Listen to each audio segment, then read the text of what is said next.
जवाब। राम भरोसे और राकेश। अरे राम भरोसे भैया, अरे ओ राम भरोसे भैया। अरे हाँ भैया, काहे इतना चिल्ला रहे हो? अरे भैया तुम्हें नहीं पता है, इतनी भीड़ भाड़ इकट्ठा कर लिए, तुमको आवाज लगा रहे, तुम कहाँ गए थे? हम भैया पंचायत भवन में है, रिपेयरन हमका का पूछना है, इतनी भीड़ भाड़ लगी। अच्छा भैया तुम्हें नहीं पता है टीके लगवाना कितना जरूरी होता है?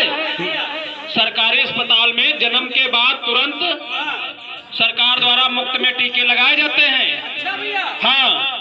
कौन कौन से टीके लगते हैं ये बताओ? अरे क्या बात कर रहे हो? कौन कौन से टीके, ये क्या मतलब है? जन्म के कौन कौन से टीके लगते हैं? अरे भैया जन्म पे कौन कौन से टीके लगते हैं ये बताओ हमें। अरे ये नहीं पूछोगे छोटे बच्चे को कैसे टीके लगेंगे? सही कहा भैया, छोटे बच्चों को कैसे टीके लगेंगे? अरे भैया जैसे आप नजर का टीका लगाते हो, जैसे ही बच्चे का जन्म होता है वैसे आप नजर का टीका लगाते हो कि नहीं लगाते हो? हाँ भैया बिल्कुल लगाते हैं। लगाते हो? हाँ बिल्कुल लगाते हैं। ठीक उसी तरह, हाँ ठीक उसी तरह बच्चे को बीमारी से बचने के लिए ये टीका लगाया जाता है। अच्छा भैया, छोटे छोटे बच्चों को टीका लगाया जाता है बीमारी से बचने के लिए? हाँ, जैसे कि जब बच्चे का जन्म होता है तो आप लोग नजर का टीका लगाते हैं, ठीक बच्चे के जन्म के बाद बीमारी से बचने के लिए टीका लगाया जाता है। सही कहा भैया। हाँ। अब आया कुछ समझ में? भैया कुछ कुछ समझ में हमारा आ रहा है। अभी भी कुछ कुछ समझ में आ रहा? कुछ कुछ समझ में आ रहा है। फिर अच्छा ये बताओ, हाँ। बाकी तो सब ठीक ठाक है, लेकिन कौन सा टीका लगता है जन्म पे? हम बता रहे हैं कौन सा टीका लगता है जन्म पे।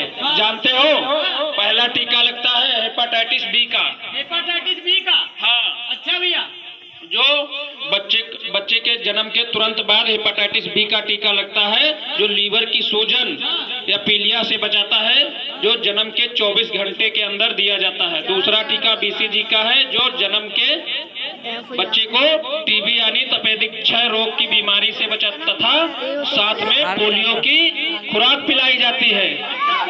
हाँ पीलिया की बीमारी ठीक होती है? हाँ, आप सही पकड़ लिए हो। ये तो बात सब ठीक ठाक है। आपने हमें तीनों टीका के बारे में बताए हो, हमें सारी जानकारी चाहिए क्योंकि हमारे घर में छोटा नन्हा सा मेहमान आने वाला है। अच्छा भैया, तो आपको भी पता होगा कुछ जानकारियों के बारे में, आप ही कुछ बता दो। नहीं बिल्कुल सही कहा भैया, जैसे कि आप बताए हो कि जन्म पे कौन सा टीका लगता है, तो हम आपको बता रहे हैं कि 1.5 महीने में कौन सा टीका लगता है। अच्छा भैया। हाँ, तो 1.5 महीने में सबसे पहले टीका लगेगा पेंटावायलेट का। पेंटावायलेट का? हाँ, पेंटावायलेट में टीका लगेगा जिसमें 5 प्रकार की बीमारियां होती हैं। 5 प्रकार की बीमारियां कौन कौन सी होती हैं? हाँ ये सही कहा आपने, कौन कौन सी होती है? तो सबसे पहले आती है काली खांसी, टिटनेस, गलघोटू, हेपेटाइटिस बी, हैब जैसी खतरनाक बीमारियां होती हैं। इतनी भयंकर बीमारी होती है? हाँ, फिर भैया 1.5 महीने के अंदर लगेगा ओपीवी का टीका। अच्छा, ओपीवी का टीका? हाँ, ओपीवी का टीका लगेगा जो पोलियो जैसी खतरनाक बीमारियों से बचाता है। अच्छा भैया। फिर लगेगा भैया आईपीवी का टीका। अच्छा। हाँ, ये भी पोलियो जैसी खतरनाक बीमारियों से बचाता है। फिर लगेगा भैया रोटा का पहला टीका। अच्छा। हाँ, रोटा जैसे लैट्रिन आना, दस्त आना बच्चे को, ये देख सकते हैं रोटा कितनी खतरनाक बीमारी है भैया। अच्छा, ये देखो रोटा कितनी खतरनाक है। अच्छा, इतनी भयंकर बीमारी? हाँ, फिर भैया लगेगा पीसीवी का टीका। अच्छा। पीसीवी जैसे निमोनिया जैसी खतरनाक बीमारियों से हमारे बच्चों को बचाती है। हम अपने बच्चों को 1.5 महीने के अंदर पीसीवी का टीका जरूर लगवाएंगे। ये देख सकते हैं निमोनिया भैया। अच्छा। हाँ, ये देखो दिखाई दे रही ना दादी आप लोगों को। फिर भैया जब हमारा बच्चा 2.5 महीने का हो जाएगा तो पेंटावायलेट का दूसरा टीका लगेगा। अच्छा, 2.5 महीने में पेंटावायलेट का दूसरा टीका? हाँ, दूसरा टीका। बीमारी तो आपको पता है कि 5 तरह की बीमारियां होती हैं। हाँ, वो तो पता है। और हम बीमारी पता है। फिर लगेगा भैया ओपीवी का टीका पहला। ओपीवी का टीका पहला टीका? दूसरा टीका। फिर लगेगा भैया रोटा वायरस का दूसरा टीका। अच्छा। वही दस्त आना, बच्चे को लैट्रिन आना, दस्त जैसी खतरनाक बीमारियों से बचाता है। अच्छा। फिर भैया जब हमारा बच्चा 3.5 महीने का हो जाएगा तो लगेगा पेंटावायलेट का तीसरा टीका। अच्छा। हाँ, पेंटावायलेट का तीसरा टीका लगेगा। फिर लगेगा ओपीवी का तीसरा टीका। फिर भैया लगेगा आईपीवी का दूसरा टीका। अच्छा। ये भैया पोलियो वाला ही टीका है। अच्छा। हाँ, पहले पोलियो पिलाई भी जाती थी, अब तो भैया टीका लगना भी चालू हो गया है। आपके कहने का मतलब है आप डबल डोज दिया जाता है। हाँ, फिर भैया लगेगा रोटा का तीसरा टीका। हाँ, रोटा का तीसरा टीका लगेगा, फिर लगेगा पीसीवी का दूसरा टीका। निमोनिया जैसी खतरनाक बीमारियों से बचाने के लिए हमारे अपने बच्चों को लगवाना चाहिए 3.5 महीने का।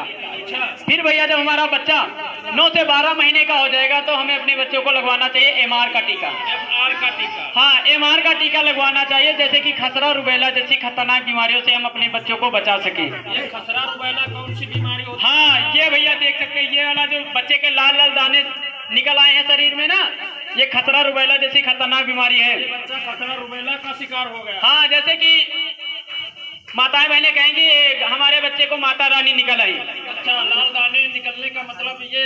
हाँ, ऐसा ही होता है, क्योंकि आपका बच्चा खसरा रुबेला जैसी नाम की बीमारी से पीड़ित हो चुका है। अगर ये सारी बीमारी भैया टीका न लगवाने के कारण ही होता है। हाँ, लगवाने के कारण होती है। हाँ भैया, फिर लगेगा भैया पीसीवी का टीका जो निमोनिया से बचाता है। फिर लगेगा भैया आईपीवी का तीसरा टीका।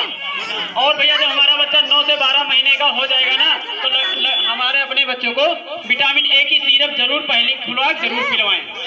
हाँ, ये इसलिए जैसे कि शाम हो गई, 6 बज गया, बच्चे को कम दिखाई देता है, धुंधलापन दिखाई देता है, रतौंधी नामक बीमारी से बचाने के लिए।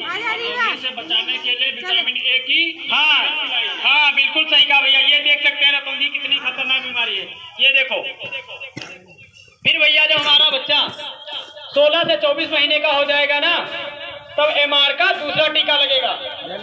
हाँ, एमआर का दूसरा टीका लगेगा। और